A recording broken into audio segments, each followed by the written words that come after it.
Queridos amigos e queridas amigas, os meus cumprimentos, minhas saudações cordiais aos queridos amigos da Fraternidade Espírita Irmã Sheila, especialmente desse grupo de corações, graças a cuja programação doutrinária estabelecida e elaborada pela Casa, pelo Departamento Doutrinário da Casa, nos é possível essa mensagem de hoje, essa palestra de hoje, que faz parte do quadro de programação doutrinária da Casa já mencionada. Quero cumprimentar também aos queridos amigos do Raciocínios Espíritas, para cujo canal essa mensagem também está sendo encaminhada, e dizer que para mim é uma grata satisfação estar de volta mais uma vez em uma palestra da FEIS, uma palestra que nesse mês gira em torno da fé, aborda os múltiplos aspectos da fé. E o nosso tema de hoje, como está aí descrito no título desse vídeo, é a fé humana e a fé divina. Do ponto de vista técnico, a palavra fé tem duas origens etimológicas, duas origens lexicógrafas, duas origens vocabulares. Uma delas é a palavra pistias em grego, graças à qual alguns textos em grego, ao traduzir a palavra pistias, traduz-se para a expressão fé em alguns momentos, ou a expressão crer, crença. Portanto, na mentalidade, na perspectiva cultural dos gregos, a fé, pistias, estava associado à crença, ao crer. Do ponto de vista, no entanto, dicionarista, a fé também tem uma origem latina, uma origem de um vocábulo romano, que se chama fides. A palavra fides, em alguns textos antigos, é traduzida ao português como fé ou como fidelidade. Daí a gente pode ter uma ideia de que, em verdade, a fé tem essas duas origens, grega e romana, latina. De um lado, a fé tem um significado, tem uma semântica associada à crença, e de outro lado, tem um significado associado à fidelidade a algo, ao engajamento, ao envolvimento, à adesão a algo. É claro que quando a gente fala de fé no sentido de fidelidade, estamos falando de um aspecto, de uma experiência muito mais intensa, muito mais profunda do que a crença. Porque muitas vezes o que eu acredito hoje, amanhã eu deixo de acreditar. Aquilo que eu acredito hoje, que eu creio hoje, eu posso desfazer essa crença ou reformular essa crença e deixar de acreditar amanhã. Mas aquilo para o qual eu sou fiel, aquilo no qual eu me engajo e tenho uma fidelidade e levo adiante, é uma experiência muito mais profunda, é uma experiência muito mais significativa. Graças a essa fidelidade é que os grandes ideais humanos avançaram. O que não significa dizer que o outro aspecto da fé seja falso.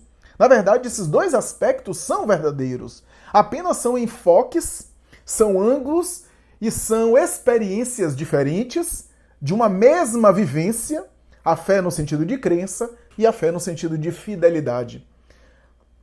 E que, muitas vezes, pode ser compreendido, ou compreendida a fé, como sendo um processo de desenvolvimento, um processo de crescimento, no qual o crer, a fé no sentido de crer, faz parte do processo. O que eu quero dizer com isso é que a gente tem a fé no sentido da crença, do acreditar, e a fé no sentido de fidelidade. E que talvez a fé no sentido de fidelidade, porque sobretudo aquilo em que eu me engajo e que eu sou fiel, seja um ideal, seja um relacionamento, seja um contrato financeiro, seja um negócio que eu firmei, que eu honrei minha palavra, e assim por diante. Tudo aquilo que eu me engajo, uma filosofia de vida, uma visão humana da vida, uma visão política da vida, uma visão social da vida, tudo aquilo para o qual eu me engajo e tenho uma fidelidade, eu preciso também acreditar, eu preciso crer.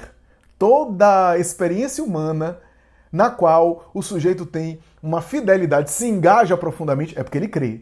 Então, na experiência da fé no sentido de fidelidade, sempre há também a crença. Sempre há o acreditar. Só que não para na crença. vai além da crença. E há as experiências que são apenas crença, sem necessariamente ter fidelidade. Portanto, essas duas palavras, pistias, crer, que é traduzido às vezes como fé em alguns textos gregos, e a outra, fides, fidelidade, que também é às vezes traduzido fides como fé ou fidelidade, ambas são verdadeiras e talvez ambas, na verdade, representem estágios distintos de um mesmo sentimento.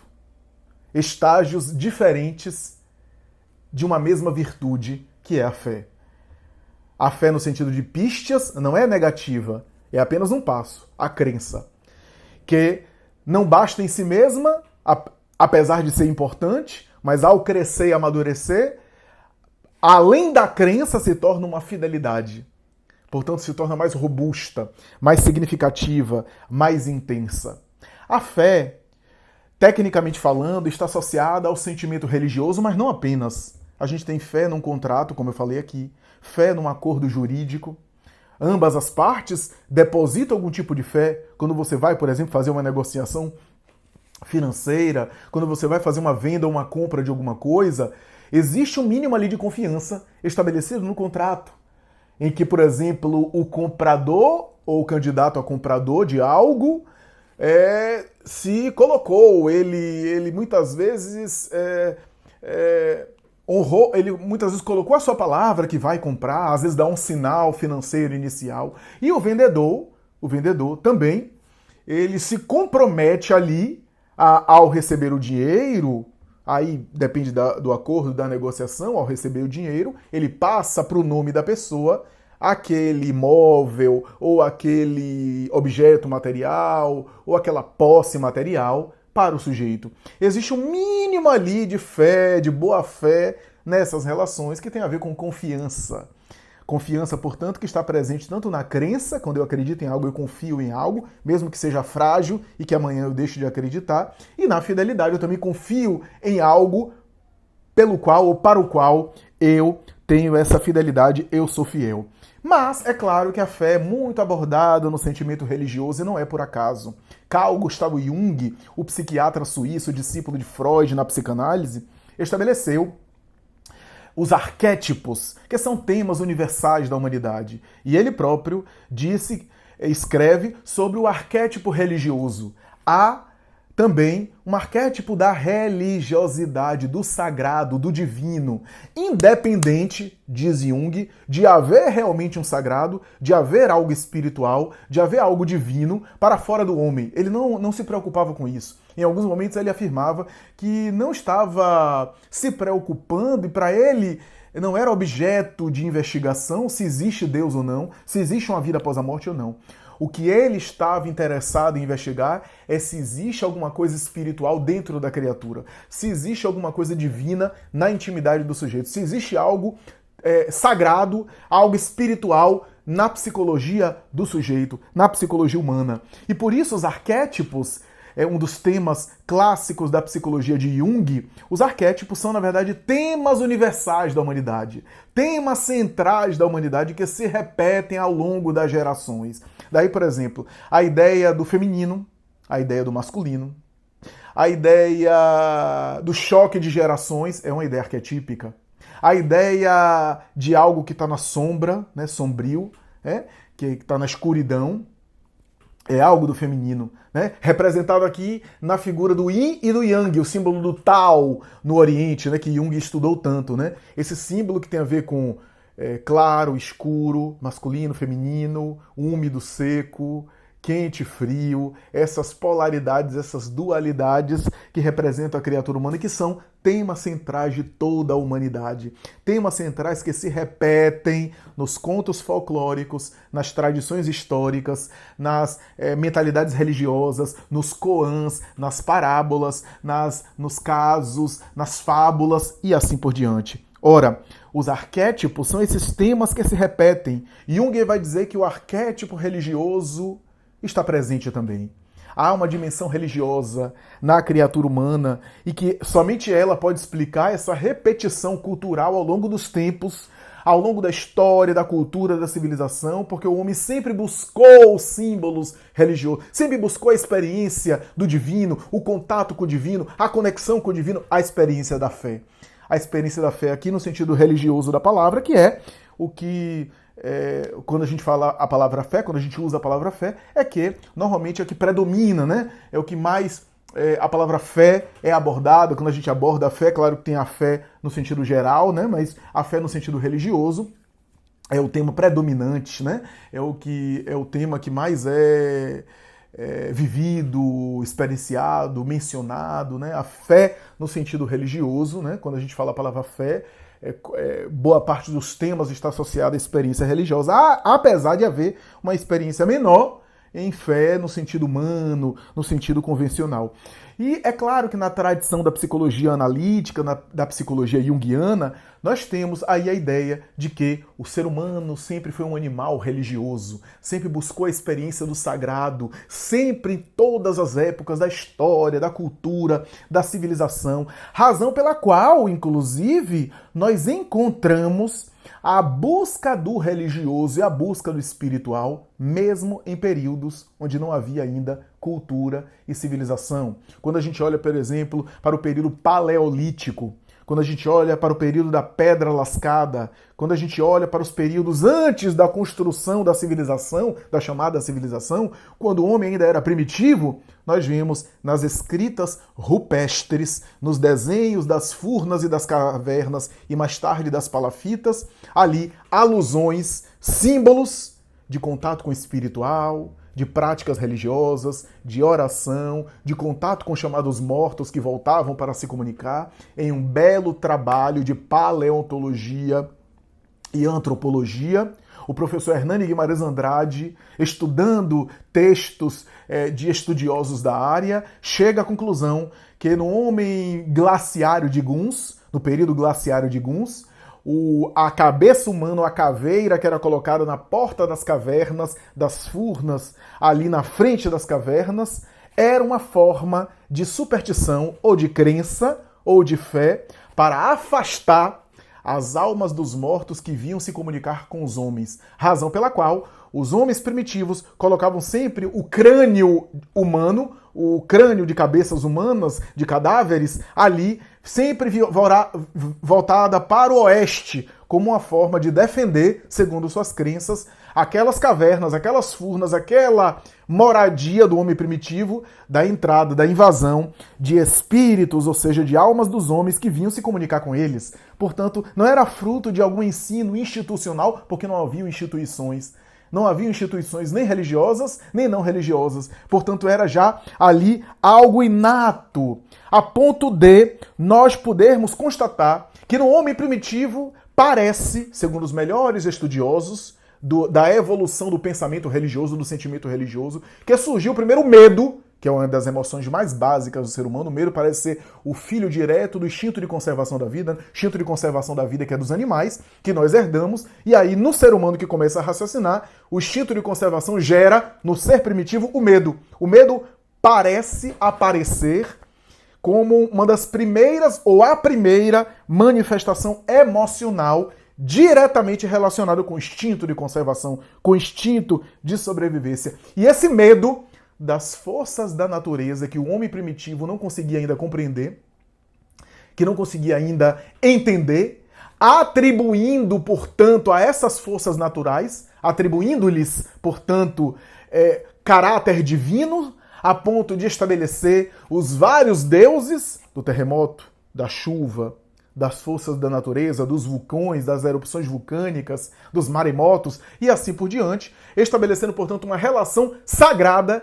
E aí vai dizer os grandes especialistas que a partir do medo surge o sentimento religioso, o sentimento do sagrado, a partir do medo, do receio, do pavor, dessas forças naturais que o ser humano não conseguia compreender, que ele começa a atribuir, então, uma dimensão espiritual, uma dimensão divina a essas forças, e a partir daí surge os primeiros movimentos, as primeiras manifestações do sentimento religioso que empurrou o homem para o holocausto, a ideia de sacrificar uma vida e oferecer essa vida, porque se eu ofereço essa vida aos deuses, ao divino, a minha vida é poupada. Então sacrifica-se uma vida e oferece ao Deus da chuva, ao Deus do trovão, ao Deus do relâmpago, ao Deus do maremoto, e a minha vida é, portanto, preservada. Surge aí o holocausto ou sacrifício. A palavra sacrifício significa sacro ofício, ofício sagrado. Essa ideia de sacrifício, portanto, a ideia de sacrifício está diretamente imbricada, está conectada com o sentimento religioso. O sentimento religioso surge com também o sentimento do sacrifício. Sacrificar algo para oferecer às divindades e mais tarde à divindade. Sacro ofício, ofício sagrado, portanto, a atividade sagrada, a atividade religiosa. A princípio, sacrifícios humanos. Mas o ser humano primitivo começou a perceber que se ele sacrificasse um do seu clã, da sua tribo e oferecesse, a sua vida ficaria também ameaçada, ficaria em risco, e ele poderia sofrer animais ferozes, ele poderia sofrer a invasão de outros grupos e ter a sua vida ameaçada. Ele passa a preservar o seu clã e passa a matar a vida, a ceifar a vida de outros clãs, passa a destruir as vidas alheias. Através do sacrifício da vida dos outros grupos, surgem as guerras com base no sentimento religioso. As guerras, para alguns autores, surgiram inicialmente como uma consequência, um reflexo desse sentimento religioso primário, esse sentimento religioso, esse pensamento religioso ainda rudimentar, embrionário, que gerou a ideia de que mato as outras vidas para a minha vida ser poupada e a vida do meu grupo ser poupada e ofereço essas vidas aos deuses, né? Então, graças ao medo, às forças da natureza, o holocausto, os sacrifícios humanos, gerou a guerra, olha só, a princípio motivadas por motivações ali religiosas, sagradas, sacrifício animal mais tarde, então eu poupo a vida humana, até porque mais tarde surge a escravidão, então aqueles que são vencidos não são mortos, mas são colocados como escravo, porque são úteis ao grupo que venceu nas tribos primitivas. É claro que que aparece os sacrifícios animais, os sacrifícios de seres irracionais, então sacrificar uma vida e oferecer aos deuses sacrifícios animais e também os sacrifícios vegetais. Quando a gente vê até hoje, a gente leva, por exemplo, o buquê de flores para a sepultura do nosso ente querido, cujo corpo está ali sepultado, a gente leva um vegetal, portanto uma flor, etc., que é essa herança do sacrifício, que está no nosso inconsciente, é um arquétipo que oferece ali ao ente querido, aquela flor, aquele buquê de flores, etc., mas que também sacrificam a vida vegetal. Ora, portanto, sacro ofício, ofício sagrado, os sacrifícios que dão origem mais tarde a uma dimensão de sacrifício menos material e mais espiritual. Como escreveu Allan Kardec, né, à medida que o homem evolui e se aprimora, ele vai percebendo que o sacrifício mais agradável a Deus não é nem de vidas humanas, nem de vidas animais, nem de vidas vegetais, mas é o sacrifício do seu egoísmo. É o sacrifício das suas paixões negativas. É o sacrifício das suas imperfeições morais. Ele passa a compreender dessa forma. Mas a verdade é que esse é um arquétipo independente dos erros, do primitivismo, do sentimento religioso ainda embrionário, ainda infantil, ainda primário, ainda com todas essas características que a gente não pode também condenar, porque faz parte da época primitiva, esse sentimento religioso meio mágico, meio pensamento mágico, um sentimento religioso que era fundamentado no medo e também, portanto, no holocausto, no sacrifício e nas guerras. Esse sentimento religioso estava ali por detrás do desenvolvimento humano e de um sentimento religioso cada vez mais aprimorado.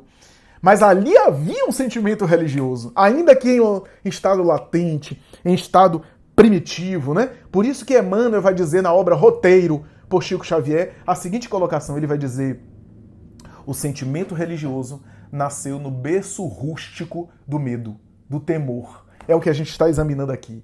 A ciência, mais tarde, depois de Jung, começa a investigar uma espécie de neurobiologia da religião e da fé.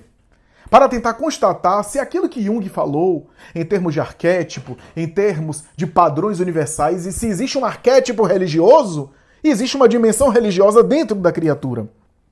Com os avanços da neurologia, da neurobiologia, da neurofisiologia, da neuroanatomia funcional, os exames com tomografia com emissão de pósitrons, de fótons, os avanços sofisticados constataram, chegaram à conclusão que existem dimensões cerebrais, dimensões fisiológicas que parecem estar associadas à experiência do sagrado, do divino, do oracional, da prece, da meditação, da experiência transcendente, da espiritualidade. É muito comovente perceber isso quando a gente vê, por exemplo, as pesquisas de Michael Persinger. Com esses aparelhos, quando ele começaram a surgir, esses aparelhos que eu estou citando aqui, são aqueles que colocam, por exemplo, no cérebro, o sujeito pensa em uma coisa e determinada área do cérebro é ativada e o aparelho detecta que área é que está sendo ali acionada quando o indivíduo, por exemplo, faz um exercício físico ou quando o indivíduo faz uma meditação, por exemplo. E Michael Persinger, quando fez experiências com religiosos, pedindo a eles para falar, por exemplo, Alá, Jeová, reencarnação, ressurreição, Jesus, Buda, Maomé, espiritualidade, Deus, Krishna, hóstia, missa, sagrado, divino. Uma área do cérebro era acionada. E quando ele foi pesquisar, essa área produzia fótons. O fóton é o elemento básico que constitui o raio de luz. É a partícula básica que caracteriza o raio de luz. Portanto, produzia luz no cérebro. Ele chamou esse ponto de luz. Mais tarde, o psicólogo indiano e neuropsicólogo, neuropsiquiatra, inclusive autor da teoria das células espelho, teoria, inclusive, que tenta explicar o fenômeno do autismo e de alguns transtornos, algumas alterações psíquicas. Vilayanu Ramachandran, o nome do autor, do teórico, ele também investigou com Michael Persinger e chamou aquela região o ponto de Deus. O ponto de Deus. A experiência da fé, o ponto de Deus. Curiosamente, esse local é o local da epífise, a chamada glândula pineal. Glândula essa pineal, que lá no passado a medicina considerava um órgão sem importância, um vestígio do homem primitivo, da mesma forma que o apêndice, segundo alguns, seria um vestígio de uma cauda que o homem perdeu e ficou só o apêndice, né? Quando o homem primitivo tinha cauda, né? Tinha rabo. A pineal seria uma espécie de órgão vestigial da evolução que não tinha função nenhuma. E nessa época que a medicina considerava assim, o espírito André Luiz, por meio das mãos de Chico Xavier, escreveu na obra Missionários da Luz, um dos capítulos, se não me engano, o segundo ou terceiro da obra mencionada, chamado Pineal, ou Epífise, o nome do capítulo, onde ele fala que no futuro a medicina vai reconhecer que a glândula pineal tem mais importância, porque na infância ela vela os fenômenos da sexualidade. Ela trabalha automaticamente alguns fenômenos sexuais da criança cuja sexualidade está pelo menos em estado latente, em estado relativamente adormecido. E quando o indivíduo alcança a puberdade, a glândula pineal perde a função de veladora do sexo, afirma André Luiz, e passa a assumir a função de glândula da vida mental. E é por meio dessa glândula, parte material, claro, é por meio dessa glândula que o sujeito pode, em experiência espiritual e religiosa, entrar em contato com o divino. Quando ele entra em contato com o divino, a experiência espiritual que ele tem é repercutida e é também acionada, é repercutida no sentido cerebral e é também acionado do ponto de vista físico, porque ele está no corpo, ele está na matéria, então a experiência espiritual passa pelo corpo, pela glândula pineal, que é o órgão físico que está associado a esses mecanismos na experiência material do contato do ser humano com o divino, com o espiritual, com a experiência da fé. É, portanto, uma espécie de constatação neurológica, científica do arquétipo religioso de Jung. Jung dizia que nós temos um arquétipo religioso, um tema central da humanidade. Mais tarde, um dos grandes geneticistas humanos, o Dr. Jim Hammer, que participou do projeto Genoma Humano, inclusive, para decodificar o genoma humano, Jim Hammer vai dizer que existe um gene na criatura, o VMAT2, o VMAT2, chamado gene de Deus. Ele deu o nome de gene de Deus. Ele diz que esse gene está associado às experiências de crença. Crença, tá? Porque a crença é algo mais inicial, mais básico, como nós falamos, é o processo inicial. A experiência de crença. Portanto, Jim Hammer vai dar o nome de gene de Deus, porque ele vai dizer que o ser humano é um animal religioso. É um sujeito religioso. Ele crê, ele tem a tendência a crer. Jim Hammer vai dizer, a crença é inata, é genética na criatura. Agora, a religião, ou a falta de religião, ou a ausência de religião, é social, é uma escolha social, tem a ver com a experiência social. O que Jim Hammer está dizendo, de outro modo, de uma outra palavra, é que a maioria das coisas que a gente acredita, a gente não provou. A gente não viu para crer, né? Aquela coisa de São Tomé, ver para crer. Não. A gente não precisou ver para crer. A maioria das coisas que a gente acredita, a gente nunca viu. Boa parte de nós acredita que existe um vírus que hoje está aí circulando entre nós, que é o vírus do SARS-CoV-2, o Covid-19, que está circulando entre nós. A maioria de nós acredita, mas eu tenho certeza que a maioria que acredita nunca viu esse vírus. A não ser que alguém aí trabalhe em laboratório e esteja com microscópio para ver. Acredita porque outros falam, porque algumas pessoas estão ficando doentes, então vê os efeitos, mas não pode provar. A maioria das pessoas acredita, por exemplo, na ação da gravidade. Tem gente que duvida, né? Mas enfim, acredita na força da gravidade. E a gente não vê a força da gravidade. A gente olha os efeitos da força da gravidade. A gente acredita na camada de ozônio, mas a gente não viu. Com exceção daqueles especialistas que conseguem detectar por aparelhos eletrônicos, que estudam, a gente não viu. Mas a gente acredita na experiência de outros que investigaram. A maioria das coisas que a gente acredita, a gente não vê. Você está morando agora em um local, eu também, e tenho certeza que você não tem a planta da engenharia civil estruturalista do engenheiro que fez o seu prédio ou sua casa, para ter certeza que, por exemplo, a casa não pode gerar um acidente, cair, o teto cair em cima da cabeça e acontecer uma tragédia. A gente não tem como provar que isso não possa acontecer, mas a gente acredita, a gente crê.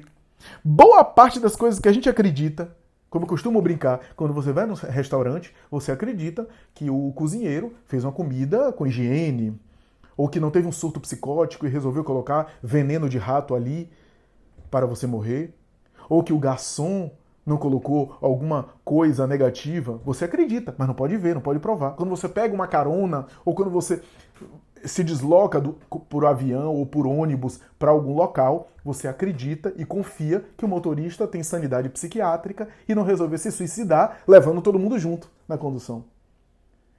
Boa parte das coisas que a gente acredita, a gente não viu, não percebeu, não conseguiu constatar. Essa tendência a crer está inata na criatura humana. É inata, é instintiva, é genética, segundo Jim Hammer. Agora, a experiência religiosa já é uma elaboração que tem a ver com escolhas humanas, com desenvolvimento humano, com aprimoramento humano. Daí os grandes especialistas da psicologia e do comportamento moderno costumam dizer: não queira ver para crer, queira crer para ver. É necessário primeiro você crer, para depois você ver. Porque, por exemplo, se você não tiver uma compreensão de um fenômeno, você vai ver o fenômeno e vai continuar sem acreditar. E vai dar uma outra explicação. Quanta gente, por exemplo, não entende nada de fenômeno espiritual, de contato com espíritos. Muita gente me fala isso. Flávio, você que faz parte de sessão mediúnica, de reunião mediúnica, eu não posso participar da sua sessão mediúnica, não. Eu queria ir lá um dia para ver os espíritos, para ver se eu acredito. E eu digo, não pode. Ah, mas por quê? Porque você vai sair acreditando ainda menos. Porque como você não conhece o fenômeno, e no fundo você quer, na verdade, viver a experiência para continuar negando, porque no fundo existe um desejo de você de negar e resistir a negar, você vai entrar ali, não entende o mecanismo, não entende o que é que está acontecendo, o médium entra em transe e começa a falar, e você vai dizer qual é a garantia que tem que esse médium não está fingindo. E de fato, alguns fingem mesmo. Aqui para nós, muitos médiums fingem. E alguns são fenômenos de autossugestão. Mas existe o fenômeno mediúnico autêntico. Existe também o fenômeno espiritual autêntico, verdadeiro. E você vai entrar numa sessão mediúnica, não entende nada daquilo e vai sair mais descrente ainda. E aliás, Kardec falava isso, né? A pessoa sai mais descrente ainda. Então não dá para participar. Você já imaginou você pegar uma pessoa que não sabe nada de química, colocar ela no laboratório de química? Ela vai sair sem entender química. Aquelas fórmulas, aquelas coisas. A experiência prática é importante, mas com o mínimo de compreensão daquilo que você está fazendo na prática. Então, muitas vezes, a gente não consegue acreditar porque a gente nem compreende. Primeiro, a gente tem que entender para depois a gente poder provar, a gente poder constatar. Então, dizem os especialistas, creia e você verá. Pasteur acreditou primeiro no mundo microbiológico, pelas especulações, deduções e reflexões que ele fez. Ele acreditava no mundo microbiológico, para depois constatar, através dos laboratórios, através dos microscópios, né? Mas ele acreditou primeiro. Semmelweis acreditou na asepsia, mas não pôde provar. E ele estava certo. Thomas Edison, quando acreditou que poderia ligar um filamento incandescente e produzir a luz na lâmpada elétrica, ele acreditou primeiro. Aliás, tentou 700 vezes. E o seu auxiliar disse assim, professor, já tentamos 700 vezes, já vimos que não vai dar certo. Já tentamos tantas vezes e não chegou a lugar nenhum. Já fizemos 700 tentativas e ainda assim não conseguimos nenhum resultado. Não está na hora de a gente abandonar esse projeto? E aí Thomas Edison respondeu, não, a gente já constatou 700 caminhos que não dão certo, estamos muito próximos. Tentou mais 2 vezes e descobriu a lâmpada. Ele acreditou primeiro, para depois ver. É essa a história dos grandes especialistas. A fé religiosa, no entanto, tem uma experiência muito interessante, uma experiência especial. Herbert Benson, na Universidade de Harvard, fez experiências com oração em grupos. Alguns grupos que não sabiam que estavam recebendo oração. E o resultado é impressionante. Sugiro ler a obra Medicina Espiritual. Pessoas que recebiam oração sem saber que estavam recebendo oração, só pelo fato de estarem recebendo oração, tinham um resultado melhor do que aquelas que não recebiam. E as pessoas que recebiam oração e sabiam que estavam recebendo oração e oravam também, tinham um resultado ainda melhor. Ele repetiu essa experiência mais de 100 mil vezes para evitar a coincidência, o acaso, para utilizar a lei da probabilidade matemática, para afastar a hipótese do placebo e assim por diante. E a experiência foi extraordinária, demonstrando que há uma experiência da fé, e a fé é uma espécie de força psíquica, força luminosa, como dizia Jung, né? Jung vai dizer que o luminoso é a dimensão divina que está dentro da criatura. É essa experiência luminosa que está dentro, que está associado no corpo à experiência da pineal. O próprio Jung dizia, meus pacientes religiosos, eles melhoram mais rápido da depressão. Eles saem da depressão melhor. Eles, quando têm algum tipo de transtorno psíquico, conseguem ressignificar ou conseguem elaborar de uma forma melhor. A terapia com pacientes que têm algum tipo de experiência de fé é uma terapia que surte mais respostas. O paciente mergulha mais dentro dele mesmo. Ele tem mais elementos para dar sentido à vida deles. Olha só, o grande pai da psicologia analítica falando da experiência religiosa. A doutrina espírita tem muitas contribuições à fé. Porque o Espiritismo vem dizer que a fé é uma virtude. Em vez de a fé ser uma graça, como diziam os teólogos da Idade Média, a fé é uma graça. Ter fé é uma graça que é dada por Deus a você. E aqueles que não têm fé é porque não receberam a graça divina. Olha só que loucura. Olha só que coisa. Como se Deus privilegiasse alguns filhos em detrimento de outros filhos. O Espiritismo vai dizer que todos os potenciais da alma são conquistas do espírito, cujas oportunidades, aí sim, são oferecidas por Deus. Deus dá a escola, mas você que vai ter que aprender na escola. Deus dá a lição, mas quem vai fazer a lição é você. A fé é uma virtude, e como todas as virtudes, é uma virtude que é desenvolvida, é uma virtude que é exercitada, é uma virtude que é aprimorada e que na prática vai se desenvolvendo. A fé, portanto, se exercita. Há um exercício da fé. E o exercício da fé, por incrível que pareça, apesar do sentimento religioso ter nascido do medo, a fé nasceu do medo e foi se desenvolvendo. Chega um momento que quando o indivíduo toma consciência e começa a exercitar a fé de maneira mais lúcida, mais consciente, portanto a fé é uma experiência que está inata na criatura, que está instintiva, que está ali, de alguma sorte, presente. Todas as culturas religiosas, veja como é o arquétipo, todas as culturas do mundo, aliás, foram religiosas. Todas. Todas as culturas humanas ao longo da tradição sempre foram religiosas. Mesmo no comunismo soviético de Stalin, que pretendeu destruir todas as religiões e acabar com a religiosidade em favor do materialismo histórico, não conseguiu-se. Porque na própria cortina de ferro de Stalin surgiu instituições religiosas, experiências religiosas aqui e acolá, e não se pôde reprimir totalmente os movimentos religiosos. Há uma tendência inata da criatura à espiritualidade, à religiosidade, mesmo que a gente negue, mesmo que a gente reprima, mesmo que individualmente um ou outro permaneça ateu, né? Mas do ponto de vista coletivo, nunca houve um país, uma nação, uma cultura totalmente ateia, totalmente materialista, totalmente cética, né? O que significa dizer que é um arquétipo, é um padrão, e que a fé exercita, ou seja, é inata, está instintiva. Nós carregamos como algo inconsciente, como uma bagagem, uma espécie de instinto de que há algo maior, uma espécie de intuição de algo, reflexo, diz o Espírito Emmanuel, por Chico Xavier, reflexo da herança divina ou da experiência do contato com o Criador do qual a gente saiu.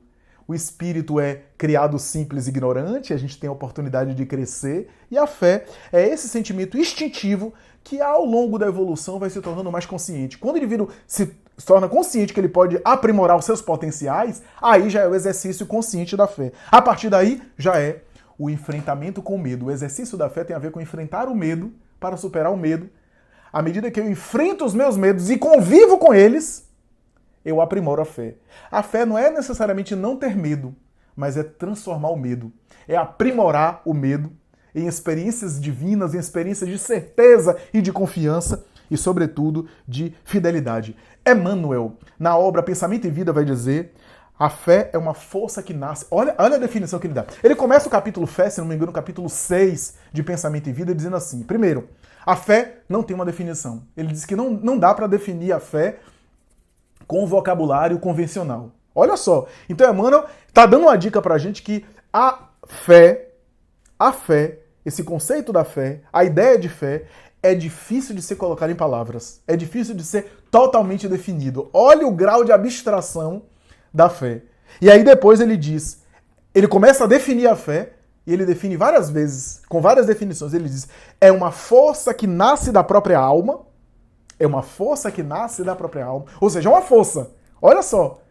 Então, a princípio, é algo instintivo. É algo que vem, é algo anímico. É algo que vem da própria alma. É uma força da própria alma. E depois ele diz, é uma certeza instintiva. Instintiva. Então, o homem primitivo tem essa certeza. Assim como você tem, assim como eu tenho. É uma certeza instintiva, ou seja, inconsciente, na sabedoria divina. Há uma certeza instintiva em algo maior, mas que em estado latente. E aí Emmanuel vai adiante e diz assim, palpita em todos os seres e em todas as coisas. Está presente em todos os seres, olha só, está presente em todos os seres e em todas as coisas. Então não é só seres, não é só ser humano, não é só no animal. Está presente em todas as coisas. Veja como ele está definindo a fé em uma coisa que não é só humano, racional. A fé racional, ou melhor, raciocinada, a fé que é direcionada, já é a fé do psiquismo consciente, que utiliza ela para expandir. Mas ela está presente nos seres inconscientes e até em todas as coisas.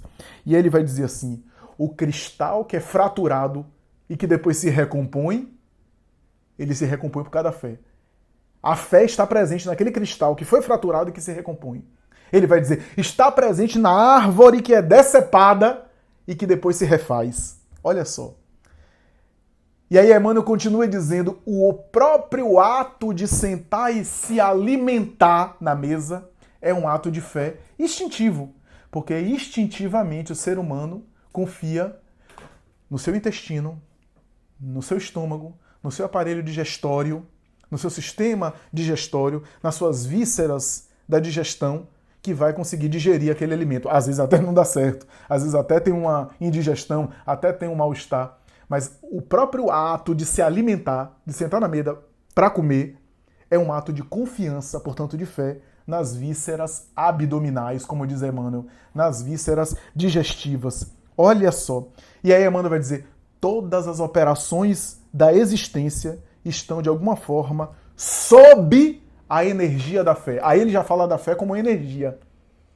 Todas as operações da existência têm algo. O que é que quer dizer operações? Operações tem a ver com ações, tem a ver com atitudes, tem a ver com viabilidade. Agora a gente volta ao texto, a fé humana e divina, porque o nosso tema está associado aí ao texto de O Evangelho segundo o Espiritismo, texto primoroso, aliás, como todos os textos do Evangelho segundo o Espiritismo, texto impressionante, texto fundamental. Cada texto do Evangelho segundo o Espiritismo me emociona, me encanta. E olhe que eu faço parte aí do estudo do Evangelho, do estudo aprofundado do Evangelho, da FEIS. Toda quarta-feira a gente tem o Evangelho. E quando eu leio um texto desse, à medida que eu amadureço um pouco mais, à medida que eu fico menos ignorante, menos estúpido, eu consigo entender melhor alguns textos do Evangelho. Por isso que eu digo, o Evangelho tem que ser lido, meditado, vivenciado, estudado. A gente tem que retornar a ele várias vezes para a gente poder entendê-lo em profundidade, porque tem coisas que nos escapam, que a gente só vai perceber, porque o Evangelho é a experiência de um espírito puro para nós. Então tem coisas ali que a gente não alcança ainda, que a gente vai alcançar aos poucos. E esse texto do Evangelho segundo o Espiritismo, a fé humana e divina, na verdade o texto do Evangelho diz assim, a fé divina e humana, né? Está no capítulo 19 do Evangelho segundo o Espiritismo, que é o texto que serve de base para o tema nosso. Fé humana e fé divina. O Espírito Protetor, essa é uma mensagem mediúnica de o Espírito Protetor, a entidade, portanto, não se fez identificar, né? A entidade não se apresentou, a entidade não revelou a sua identidade.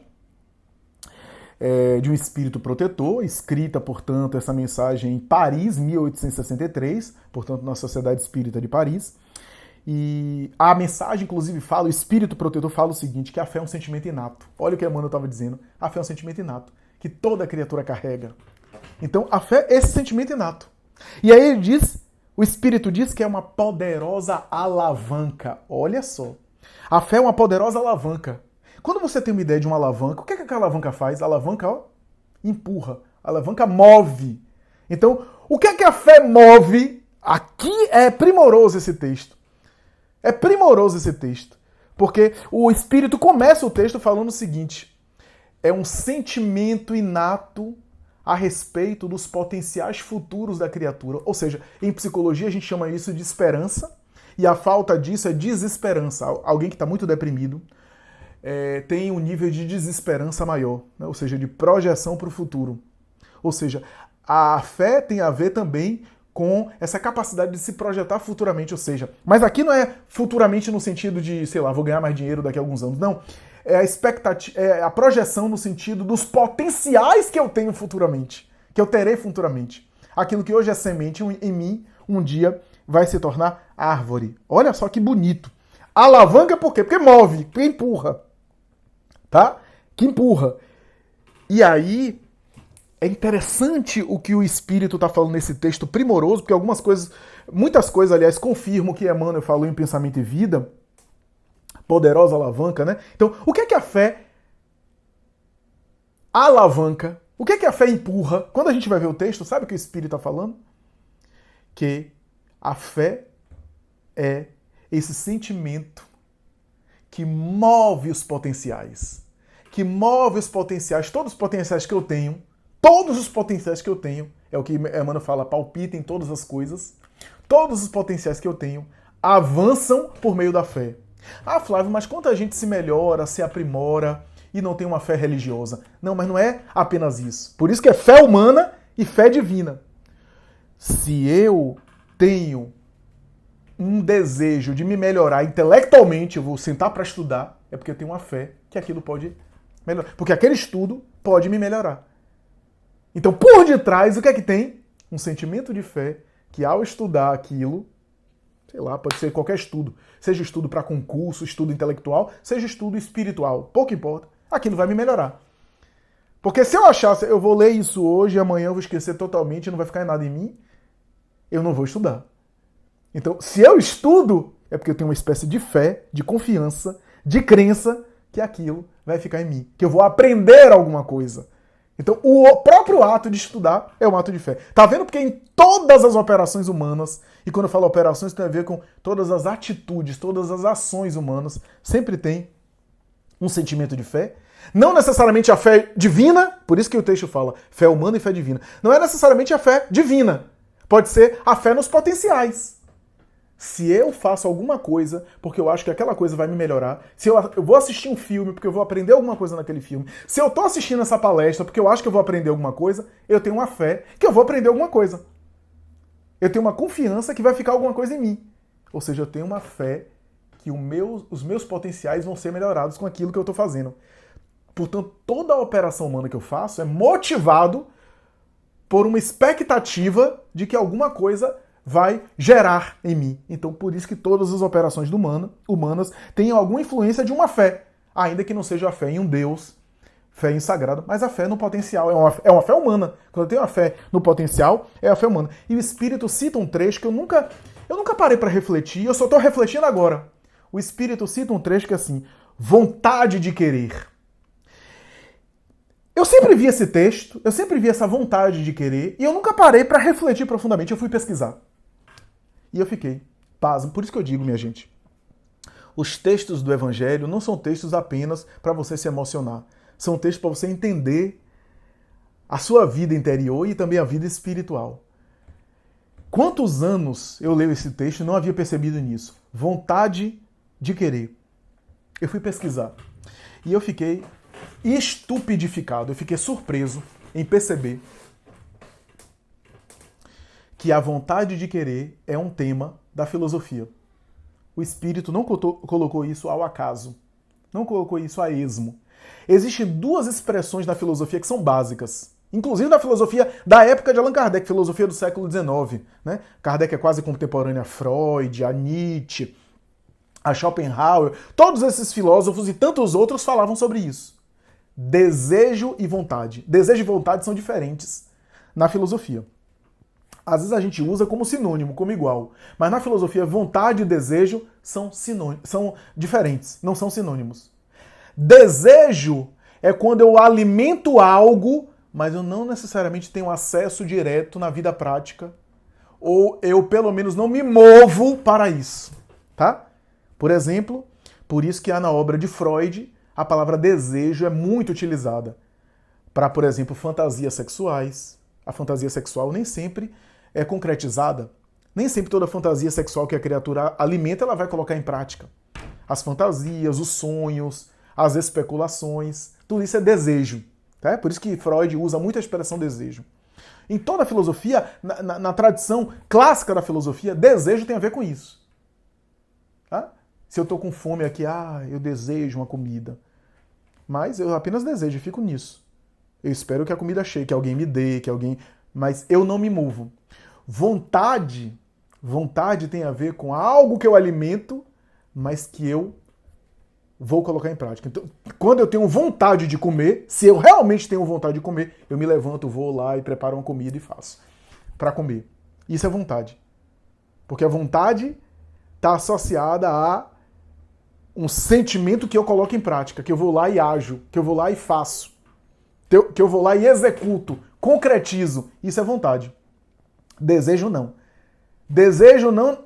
Quando eu apenas quero, mas eu não coloco em prática, é desejo. Quando eu quero e me esforço em colocar em prática, isso é querer.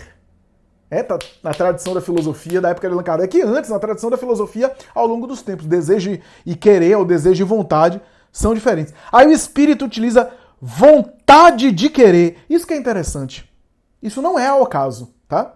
O desejo tem a ver com o inconsciente, o desejo tem a ver com fantasias, o desejo não se concretiza necessariamente, a vontade tem a ver com concretização. Então, por exemplo, vamos pensar aqui, digamos que eu esteja obeso e que eu tenha desejo de emagrecer, mas eu não faço nada para emagrecer. Isso é desejo. Eu não tenho vontade de emagrecer, eu tenho desejo de emagrecer, tá? Às vezes eu tenho desejo de emagrecer, mas a minha vontade é não emagrecer. Por quê, Flávio? Por vários motivos. Aí tem que fazer terapia, tem que fazer uma reflexão. Qual é a ideia que está por detrás daquilo? Será que eu sofri um abuso sexual na infância, como alguns casos, né? A pessoa sofre abuso sexual e aí engorda como uma espécie de resposta àquele trauma para ficar com um padrão físico que não gere interesse em ninguém, a fim de não sofrer um abuso de novo. Isso tudo inconscientemente. Os psicólogos e psicoterapeutas muitas vezes observam isso. A criança, por exemplo, né, sofre uma violência sexual e mais tarde, ainda ali na adolescência, quando começa a chegar na adolescência, engorda muito e às vezes aquela gordura é uma espécie de capa protetora para um futuro abuso. Porque a criança, no fundo, não é uma coisa de caso pensado conscientemente, mas é como se fosse uma resistência, uma espécie de bloqueio para o trauma sexual. Então eu não posso ter nenhum tipo de... Eu não posso ter um corpo que possa gerar interesse no outro. Como é que eu faço? Eu engordo. Isso tudo inconscientemente. Então, o desejo é de emagrecer, mas a vontade está associada a não emagrecer, a engordar. Ou então, sei lá, eu tive um trauma no relacionamento anterior e eu não quero mais vivenciar relacionamentos nenhum, eu engordo bastante. Porque aí ninguém vai me interessar em mim. Não necessariamente, né? Quantas pessoas que são gordinhas como eu e não necessariamente estão aí tão desinteressantes assim. Mas enfim, estou falando de maneira geral que às vezes há motivações inconscientes, porque eu vivi um trauma, então o desejo é uma coisa e a vontade é outra. Né? O espírito usa vontade de querer. Vontade de querer. O que é que ele está querendo dizer com isso? Né? Ele está dizendo que a fé tem a ver com vontade de querer, porque a fé não é apenas um alimentar de um desejo, mas quando eu tenho fé em algo, eu me esforço em concretizar aquilo para que eu receba. O me esforço em concretizar aquilo, fé humana. Para que eu receba, fé divina. É uma via de mão dupla, é uma colaboração. Eu me lembro aqui de Jesus. Olha como Jesus abordava as pessoas. As pessoas chegavam para ele e a pergunta clássica dele é: que queres que eu te faça? A psicanalista Hannah Wolff vai dizer, parece até estranho ele perguntar isso. A pessoa estava aleijada, mancando, e ele perguntava: que queres que eu te faça? Estava óbvio, mas não é porque Jesus não sabia. Ele queria que a outra pessoa respondesse. Por quê? Que a outra pessoa se engajasse. Ele queria despertar a pessoa para a fé, no sentido mais... sair da fé inconsciente, de uma fé instintiva, para uma fé mais evoluída, mais aprimorada. O que queres que eu te faça? Então ele queria que a pessoa despertasse respondendo, se engajando, se envolvendo no processo. E às vezes quando a pessoa diz: que me cure, Senhor, e tu crês que eu te possa curar? Olha só. E quando ele curava, vai, a tua fé te curou. Essa é a afirmação que mais ele repete nas curas que estão presentes no Evangelho. Então, o que ele queria dizer com isso? Ele queria, na verdade, primeiro, que às vezes a pessoa deseja, mas não quer. Quantas pessoas iam para ele, desejavam uma coisa, mas queriam outra coisa. Então ele: que queres que eu te faça?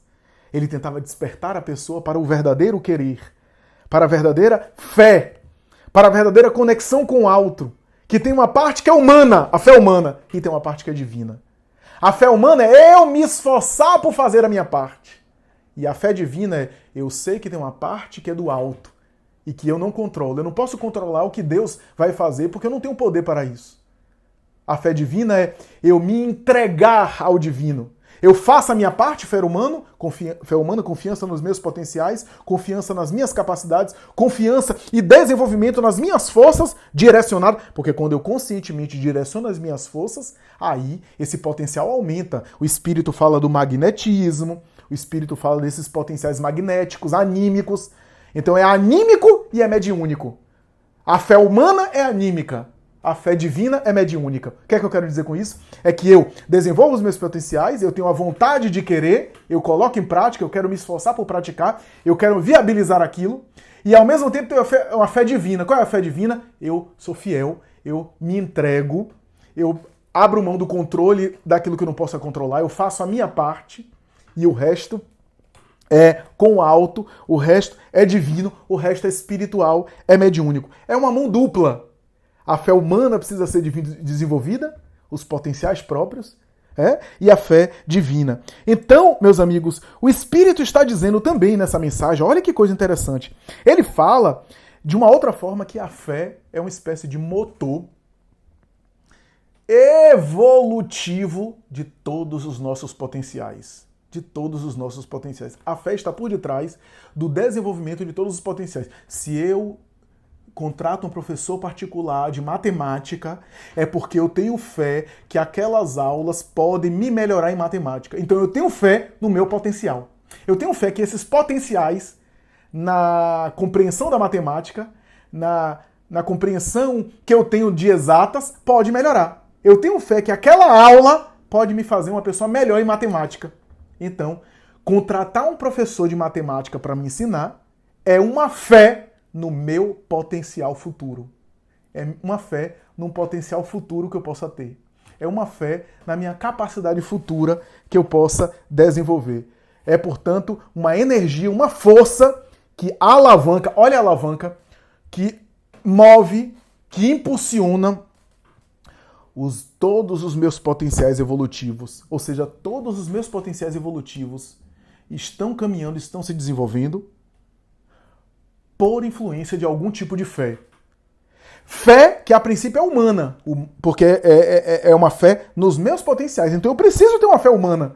Eu preciso ter uma fé que eu posso melhorar. Porque se eu achar, não melhoro nada em matemática, eu não vou contratar esse professor. Então, meus amigos, quando eu educo um filho, educação de filho, criação de filho, formação de filho é um ato de fé. É um ato de fé.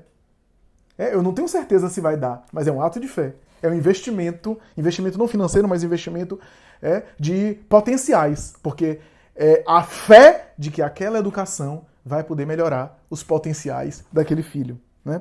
Estudar, como eu falei, ler. Se eu sinto para estudar, para ler, eu tenho fé que aquele estudo vai me melhorar algum potencial meu intelectual, algum potencial meu cognitivo. Né? Reforma moral. Melhoramento moral meu. É um ato de fé. Eu acredito que se eu me esforçar, vontade de querer, por praticar, me esforçar por colocar em prática, eu vou aí melhorar como pessoa. Olha a fé humana, mas a fé divina. Pede e obtereis. Ter fé para conseguir. Então no processo com Jesus era: que queres que eu te faça? Que me cure, Senhor. E tu crês que eu te possa curar? Tu crês aí? O crês em Jesus? Pistias em grego, ou fides, fidelidade em latim. O cres aí não é apenas desejar. Não é o desejo, é a vontade do querer. Jesus estava querendo dizer o seguinte: você tem vontade de querer para se curar? Em outras palavras, você vai colaborar com a sua cura espiritual? Você vai colaborar com a sua saúde espiritual? É a mesma coisa que eu devo fazer hoje quando eu vou ao centro espírita. Claro, os centros estão fechados, mas quando eu for à casa espírita ou à casa religiosa, que eu for para o tratamento espiritual, é a minha vontade do querer. O que é que eu posso fazer para colaborar com a minha saúde, com a minha cura? Porque o divino vem, diz Emmanuel, os céus descem à terra, mas a cura ou a melhora somente pode acontecer quando também a terra sobe aos céus. O que é que eu faço para melhorar? O que é que eu faço para colaborar com a minha saúde espiritual, com a minha cura, com a minha melhora? Tu crês que eu te possa curar? Ou seja, você tem vontade de querer para se esforçar em se curar? Sim, Senhor, eu creio. Então vai, e tua fé te curou. Tua fé te curou. Ou seja, o esforço dele com a ajuda magnética de Jesus. A ajuda magnética de Jesus veio. A ajuda do divino veio. O auxílio sagrado veio. Fé divina veio. Mas a vontade do querer minha se esforça em preparar o terreno e preparar o material para que o divino possa me curar, para que o alto possa me auxiliar. Então, fé humana e fé divina. Fé nos próprios potenciais e, ao mesmo tempo, confiança, como diz Joana de Anjos, confiança irrestrita na providência divina. Joana fala isso em relação à fé. Ela fala também que a fé é a força motriz, é a eletricidade da própria caridade. né? Porque se eu faço caridade é porque eu tenho alguma fé naquela caridade. Eu tenho fé que aquilo gera alguma coisa melhor na minha vida e na vida das pessoas. Mas ao mesmo tempo que a fé está por detrás e colabora com toda a evolução de todos os potenciais evolutivos, a própria fé também é um potencial evolutivo. Também é um potencial que eu falei aqui, né? Nós falamos aqui inicialmente, está em germe, está em estado latente e evolui, e se aprimora, e se desenvolve ao longo dos tempos, e cresce, e engrandece, e amadurece. Amadurece profundamente. Então a fé também é esse potencial. Para concluir, me permitam avançar só um pouquinho do horário. Para concluir, eu queria citar duas coisas. Primeiro, Saulo de Tarso. Saulo, quando era Saulo, ele não tinha uma fé divina, ele tinha uma fé humana. Ele tinha fé nos seus potenciais, ele tinha fé na sua capacidade. Mas a sua experiência religiosa não era uma experiência religiosa de conexão. Ele era um burocrata, ele não tinha uma ligação, uma conexão profunda com a fé do judaísmo, né? Estevão, antes de ser Estevão, sim, tinha. Mas ele não. Ele tinha uma fé muito mais nos seus potenciais, uma fé humana, robusta, um potencial maravilhoso, né? Ele tinha uma capacidade de ir em frente, era destemido, mas ele não tinha uma conexão profunda com a espiritualidade verdadeira, mesmo dentro do judaísmo, que era possível ele ter.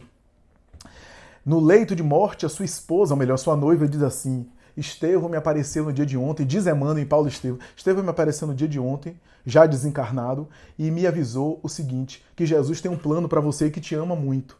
Ele disse que você defendeu Moisés até agora com toda a força.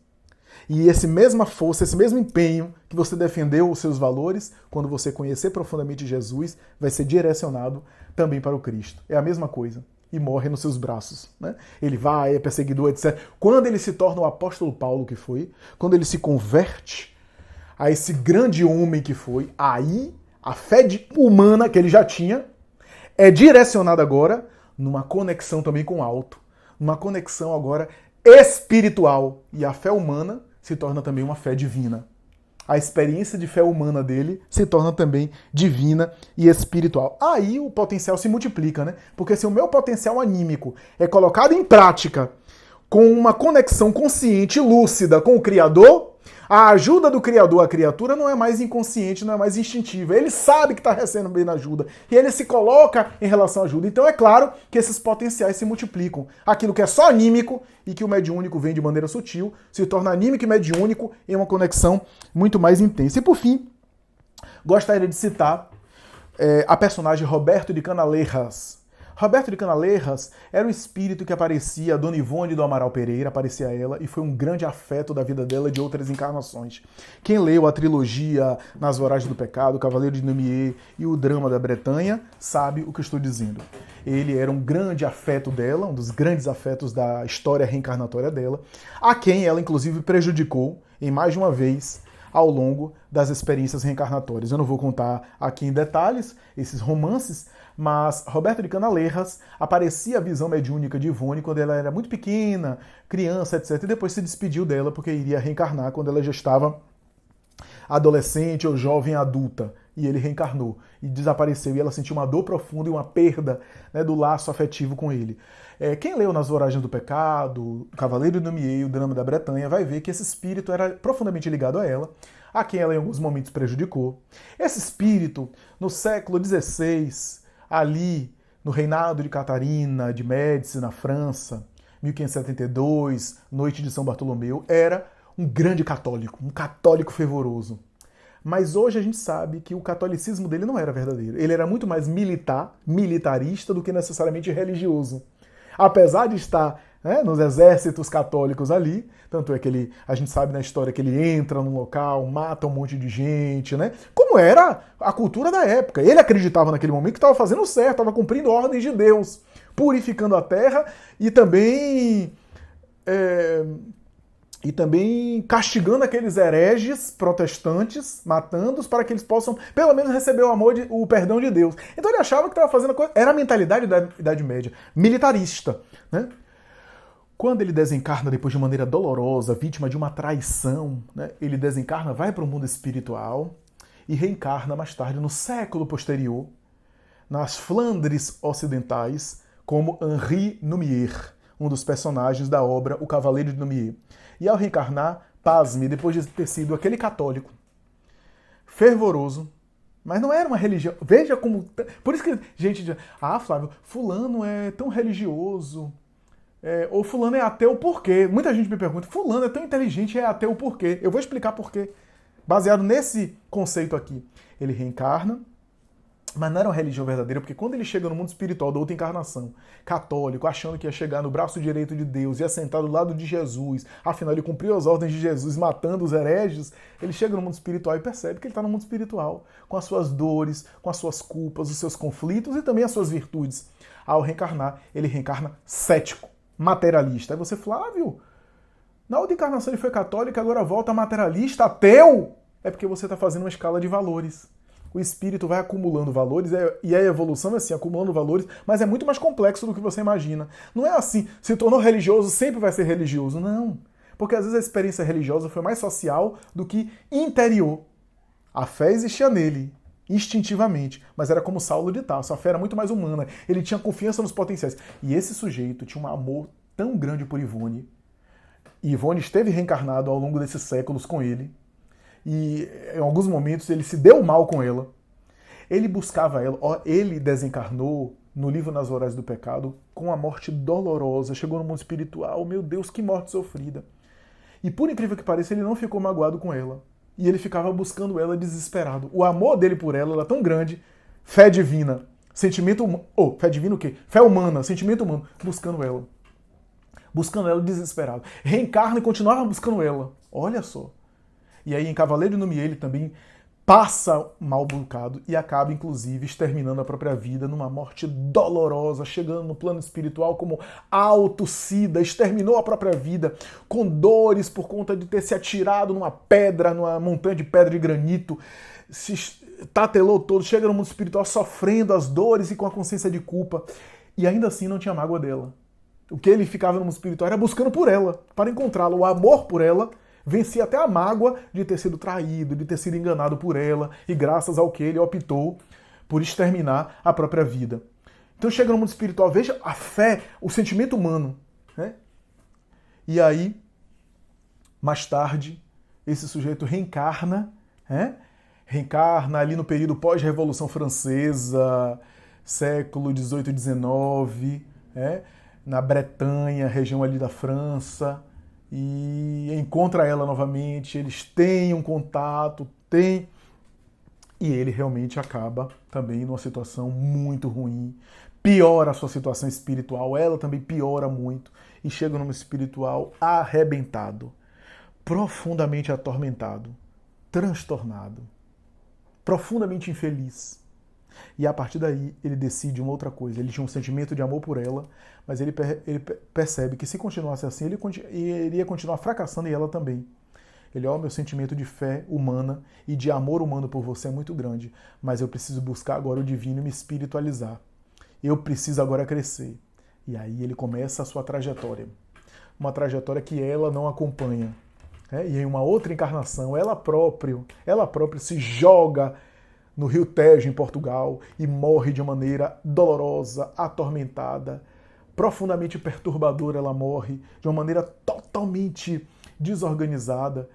E esse impacto em pleno século XIX, quando ela morre dessa forma, desencarna dessa maneira tão atormentadora, chega no mundo espiritual sofrida, e depois de muito padecer, no Vale dos Suicidas, onde ela encontra Camilo Castelo Branco, que seria mais tarde o autor espiritual de Memórias de um Suicida. Ela encontra ele, faz amizade com ele no Vale do Suicida, sofrida, ele também. E quem é o espírito nobre que está ali se dedicando e ajudando as pessoas e aos suicidas a saírem daquele vale? Roberto de Canaleiras. Aquele afeto querido dela, que ao longo de muitas encarnações foi cético, porque como Arthur de Guzmán, o famoso Arthur de Guzmán, no Drama da Bretanha, depois de ter se estatelado como Henri Lumière, no Cavaleiro de Lumière, ele volta como Arthur de Guzmán, cético, não quer saber de religião. Por quê? O trauma que ele viveu lá atrás, de ser católico, desencarnar e ter aquela decepção daquilo que ele acreditava, gerou nele uma rejeição à religião. Mas depois das experiências dolorosas, ele começa a despertar para um sentimento de fé legítima no divino. A partir daí ele faz uma mudança, um progresso, um processo de aperfeiçoamento espiritual. Avança e estava ali naquela condição de espírito nobre, Roberto de Canaleiras, ajudando os espíritos suicidas, enquanto ela estava arrebentada como ex-suicida no plano espiritual. Ele então acolhe ela, encaminha, etc. Se torna uma espécie de amigo espiritual mais amadurecido do que ela, porque avançou mais do que ela. A fé humana, mas quando ele coloca a fé divina, ele cresce e aumenta os potenciais. É isso, amigos, espero que vocês tenham gostado. Um cumprimento a todos e até a próxima, se Deus quiser. Muita paz.